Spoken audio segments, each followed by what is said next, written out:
Hello everyone, welcome to my YouTube channel politics and world. यहाँ आपको मिलेगी political science और बोर्ड एग्जाम प्रिपरेशन की बेस्ट स्ट्रैटेजीज। आज का टॉपिक जो है वो सुपर इम्पॉर्टेंट है। इस टॉपिक का नाम है things you should avoid doing in the board exams. अगर आप क्लास 12 बोर्ड एग्जाम्स देने जा रहे हो तो ये मिस्टेक्स बिल्कुल अवॉइड करनी है आपको, वरना एग्जाम के टाइम पर स्ट्रेस हो सकता है और मार्क्स भी कट सकते हैं। आप सबको पता है कि ह्यूमैनिटीज़ के सब्जेक्ट में काफ़ी लेंदी आंसर्स लिखने होते हैं। पेपर लेंदी आता है, चाहे वो पॉलिटिकल साइंस का एग्ज़ाम हो, हिस्ट्री हो, इकोनॉमिक्स हो या ज्योग्राफी हो। तो सभी एग्ज़ाम्स के लिए ये टिप्स फ़ायदेमंद है, तो आप ये वीडियो एंड तक ज़रूर देखिएगा। तो लेट्स स्टार्ट द वीडियो। सबसे पहले टिप्स जो हम देना चाहेंगे वो ये है कि बहुत बार स्टूडेंट्स जो होते हैं वो रॉन्ग स्टेशनरी लेके चले जाते हैं जो सीबीएसई गाइडलाइंस के अगेंस्ट होती है। जैसे कि स्मार्ट वॉचेस अलाउड नहीं है, डिजिटल कैलकुलेटर्स नहीं है, चिट्स, वाइट फ्रूट्स, हाइलाइटर्स, ये बेसिकली अलाउड नहीं होते हैं। तो आपको क्या करना है, एक ट्रांसपेरेंट पेंसिल बॉक्स लेके जाना है जिसमें आपने 2-3 ब्लैक और ब्लू पेन्स रख लिए हैं। एक्स्ट्रा पेंसिल ज़रूर रखो और स्केल ज़रूर रखना। और आंसर को बहुत ही सिंप्लीफाई वे में लिखना है, ज़्यादा कलर्स का यूज़ नहीं करना है कि आप बहुत ही ज़्यादा फूल पत्ते बना के आ रहे हो आंसर में, ऐसा नहीं करना होता है। बहुत सिंपल ब्लू पेन से आंसर लिखना है। वाइट आप ब्लैक पेन यूज़ कर सकते हो हाइलाइटिंग के लिए, और इवन आप एक सिंपल सा पेंसिल कलर भी यूज़ कर सकते हो, येलो या ऑरेंज। ये पेंसिल कलर आप हाईलाइट करने के लिए, अंडरलाइन करने के लिए अपने आंसर को यूज़ कर सकते हो। बाकी और रेड कलर और ग्रीन कलर यूज़ करने से अवॉइड ही करें आप, ठीक है। और साथ में आप स्केल से लाइन खींच के हाईलाइट करें, अनटाइडी वर्क ना करें उसमें। और एक्स्ट्रा शीट्स या नोटबुक्स भी ले जाना अलाउड नहीं होता है। तो हमारा जो सेकंड टिप है वो है क्वेश्चन पेपर देखते ही पैनिक नहीं करना है। एग्ज़ाम में क्वेश्चन पेपर मिलते ही बहुत स्टूडेंट्स पैनिक हो जाते हैं और सोचते हैं ये तो मैंने पढ़ा ही नहीं था, ये क्वेश्चन तो मुझे आता ही नहीं है। लेकिन ये गलती मत करना, हर पेपर में 1-2 क्वेश्चन टफ होंगे ही, लेकिन अगर आप पैनिक करोगे तो आपका कॉन्फिडेंस लो हो जाएगा। तो इसका सल्यूशन क्या है? तो सबसे पहले डीप ब्रेथ लो और क्वेश्चन पेपर को ध्यान से पढ़ो। जो क्वेश्चन आपको आते हैं उन्हें पहले अटैम्प्ट करो। जैसे कि अगर आपको 5 क्वेश्चन आते हैं तो उनके आगे ना छोटा सा एक डॉट लगा दो, बहुत छोटा। ऐसे तो आपको क्वेश्चन पेपर में कुछ भी करना अलाउड नहीं है, बट एक बहुत ही पॉइंटेड सा डॉट लगा दो कि हमें ये क्वेश्चन आते हैं। तो इससे आपको एक क्लियरिटी मिल जाएगी कि जब आप एग्ज़ाम करने बैठोगे आपको सोचना नहीं पड़ेगा कि कौन सा मुझे आता है या नहीं आता। और जिसमें डाउट है उसको बाद में अटैम्प्ट करना। और बहुत बार हम क्या करते हैं ना कि जो क्वेश्चन हमें नहीं आता उसको लिए स्पेस छोड़ देते हैं और फिर दूसरा क्वेश्चन स्टार्ट करते हैं जो हमें बहुत अच्छे से आता है। तो जो नहीं आता वो अगर हम फर्स्ट आंसर में बना बुनों के लिख देंगे तो बहुत पता है एग्जामिनर पे गलत इंप्रेशन पड़ता है। तो मेरा तो यही मानना है, मैंने जो ट्रिक अपने एग्जाम्स में यूज़ करी वो ये करी कि जो मुझे बेस्ट आंसर आता है, मतलब मुझे अगर क्वेश्चन टू, अगर अब मेरा क्वेश्चन टू है वो मुझे सबसे अच्छे से लिखना आता है, तो मैं वहीं से स्टार्ट करती हूँ, उस क्वेश्चन से स्टार्ट करती हूँ। और उस क्वेश्चन को बहुत ही अच्छे से लिखती हूँ ताकि जब एग्जामिनर मेरी कॉपी देखेगा तो वो जब पहला क्वेश्चन मेरा पढ़ेगा तो उसको इंप्रेशन पड़ेगा कि हाँ इस बच्चे को चीज़ें आती हैं। अगर आपका फर्स्ट क्वेश्चन में ही आपने बना बुनू के लिखा है तो एग्जामिनर को लगेगा कि पूरा शायद पेपर ही ऐसा हो, मतलब एक इंप्रेशन पड़ जाता है। ऐसा नहीं है कि एग्जामिनर चेक नहीं करेगा, बट एक इंप्रेशन पड़ता है। तो आप फर्स्ट आंसर अपना बहुत अच्छे से लिखिएगा जिससे कि अच्छा इंप्रेशन पड़े एग्जामिनर पे। ओके।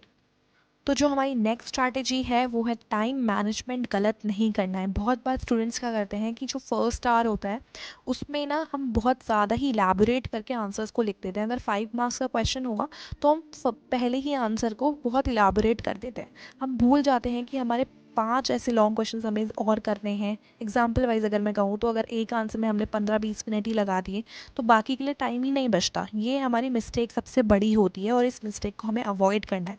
तो हम कैसे स्ट्रैटेजाइज़ करें अपने 3 घंटों को? तो जब आपको 15-20 मिनट रीडिंग टाइम मिलता है ना स्टार्टिंग में, तो उसमें हमें क्या करना है, पहले तो क्वेश्चन पेपर अच्छे से पढ़ना है, फिर अगर टाइम मिले तो उसमें स्ट्रैटेजाइज़ करना है कि एमसीक्यूज़ अगर 12 मार्क्स के हैं तो मुझे इसको 6 मिनट में करना है, ठीक है। उसके बाद 6 मिनट मतलब 30 सेकेंड्स पे एक एमसीक्यू मुझे सॉल्व करना है।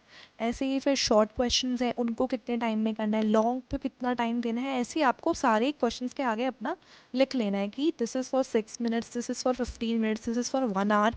तो ऐसे कर करके अगर आप सबके आगे अपना टाइम लिख लोगे तो फिर आप वॉच में देखो जो लगी होती है घड़ी क्लास के अंदर, वहाँ पर देखना है कि मेरा टाइम पे हो रहा है या नहीं हो रहा।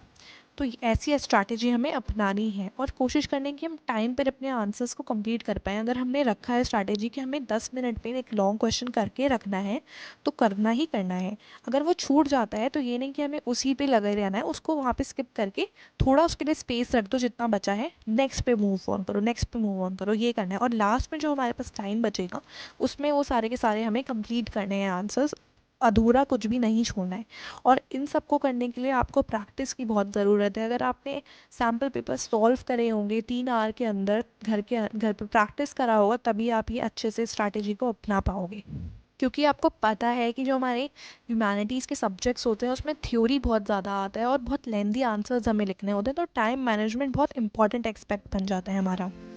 नेक्स्ट स्टेप जो है वो है इल एलिजिबल राइटिंग मत लिखो। मतलब messy handwriting, over handwriting examiner को समझने में प्रॉब्लम होती है, तो ऐसा मत करना, ठीक है। ओवर राइटिंग बिल्कुल भी मत करना, ठीक है। और मार्क्स कटने के इसमें चांसेस बढ़ जाते हैं। आंसर को क्लीन और स्ट्रक्चर्ड वे में लिखो, हेडिंग्स को ब्लैक पेन से लिखो और सब पॉइंट्स को ज़रूर यूज़ करो।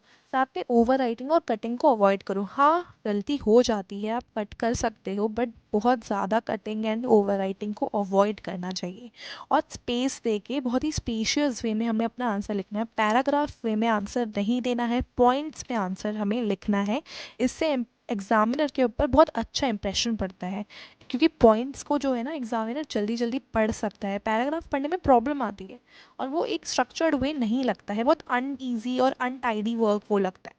तो ये बहुत इंपॉर्टेंट टिप है। अगर आप अच्छे से आंसर स्ट्रक्चर करके लिखोगे तो आपके फुल मार्क्स पक्के हैं एक क्वेश्चन के अंदर।